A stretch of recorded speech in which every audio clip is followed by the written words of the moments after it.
Maintenant là, on va s'intéresser à un point particulier, n'est-ce pas, du circuit, c'est-à-dire le phénomène de résonance. Maintenant, pour connaître on est en résonance, donc voici 4 ou bien 3 informations quand l'exercice vous le dit. Donc sachez qu'on est à la résonance. Premièrement, donc à la résonance, donc comme je l'avais dit tantôt, à la résonance, phi est égal à, le déphasage est égal à 0. Donc quand on vous dit que phi, le déphasage est nul, ça veut dire qu'on est à la résonance. Donc ça c'est les conséquences. C'est les conséquences. Donc maintenant si phi est égal à 0, on a vu que z est égal à somme des R. Donc z est égal à somme des R. Donc quand on vous dit que z est égal à somme des R, ça veut dire que aussi on est à la résonance.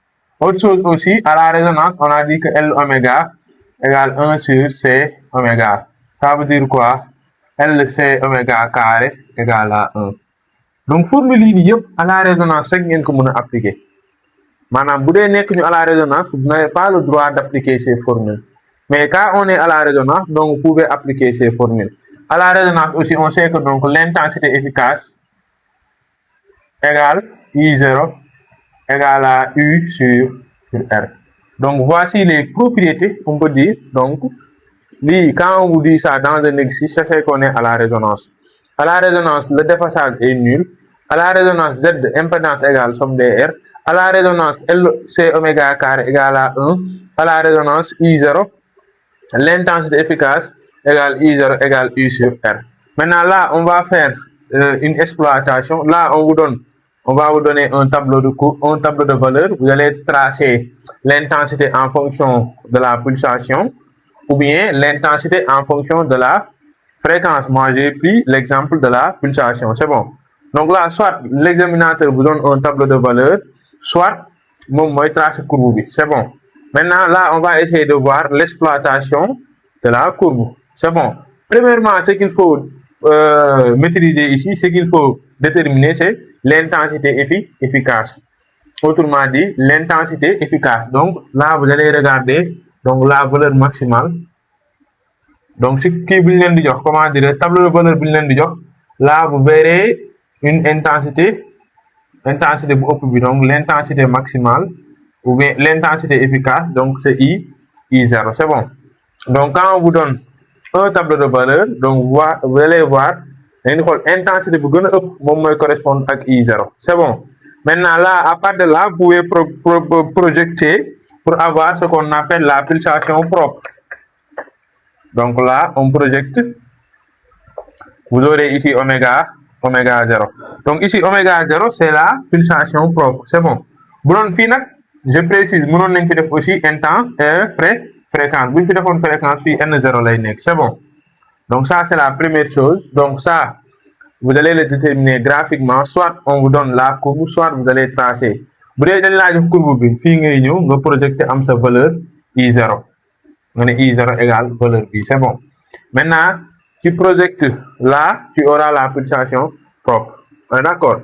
Maintenant, ici, aussi, il faut savoir déterminer ce qu'on appelle la largeur de la bande passante. Donc, largeur de la bande passante. Largeur de la bande passante. Donc là, on va essayer d'abord de le définir. C'est quoi la largeur de la bande passante? Donc, c'est un intervalle de valeur où la pulsation, la pulsation a une intensité, n'est-ce pas, qui est supérieure à I0 sur racine de 2. Je répète. Donc, la largeur de la bande passante, c'est un intervalle où la pulsation est supérieure à I0 sur racine de 2. Donc, d'abord, nous déterminer I0 sur racine de 2. Donc, là, on avait déterminé I0 graphiquement. Supposons, je ne sais pas, donc I0, vous avez 900 milliampères. Donc, I0 divisé par 2. Supposons c'est là. Donc là, on aura I0 sur racine de 2. Maintenant, qu'est-ce que vous allez faire? Donc, vous allez projeter sur les courbes là. Donc, nous projectons. Donc, ici, nous avons un premier point. Puis, nous avons un deuxième point. Donc, à part de là, premier point, on va chercher donc l'abscisse correspondante. Là aussi, on va chercher l'abscisse correspondante. Donc là, vous aurez oméga 1. Là, vous aurez oméga 2. Donc voici la largeur de la bande passante. Ici, notez delta de oméga égale oméga 2 moins oméga 1. Donc la largeur de la bande passante est égale oméga 2 moins oméga 1. Donc là, vous pouvez déterminer la largeur de la bande passante graphiquement. Donc là, vous allez lire cette valeur. Là, vous allez lire cette valeur. C'est bon. Donc je répète, la bande passante, donc c'est un intervalle où la pulsation, n'est-ce pas, et la pulsation a une intensité qui est supérieure à I0 sur racine de 2. Maintenant là, donc ça, voici la bande passante, c'est ça. Donc là, vous avez, voilà, l'intensité donc est supérieure à I0 sur racine. Donc là, voici la bande passante, ok. Maintenant, si vous n'avez pas de valeur ici, donc vous allez appliquer ici la formule, donc bataille donc delta oméga, vous menez 4R sur RT, n'est-ce pas, sur L. Donc RT sur L. Maintenant là, je précise, si vous avez un kini, par exemple, vous donnez une fréquence, donc là, vous pouvez avoir aussi delta de N égale N2 moins N1. Parce que ici, soit si vous avez une pulsation ou vous avez une fréquence. Donc, vous avez N2 moins N1. Donc, la largeur de la bande passante delta L est égale à, n'est-ce pas, RT sur, n'est-ce pas, 2 pi L. Donc, vous avez une fréquence, donc delta de N égale à RT 2 pi L. Pour les pulsations, le delta de oméga, la bande passante est égale à RT sur L. Donc là, ça dépend si vous avez les pulsations, on utilise ces deux formules-là. On va avoir un autre aspect, c'est la puissance moyenne. Ça aussi, on peut vous demander de le calculer. Donc la puissance moyenne, donc égale à UI cosinus de phi. Donc la puissance moyenne égale UI cos phi. Donc U et I, ici, c'est des valeurs efficaces. Avec donc PA, la puissance apparente est égale à UI.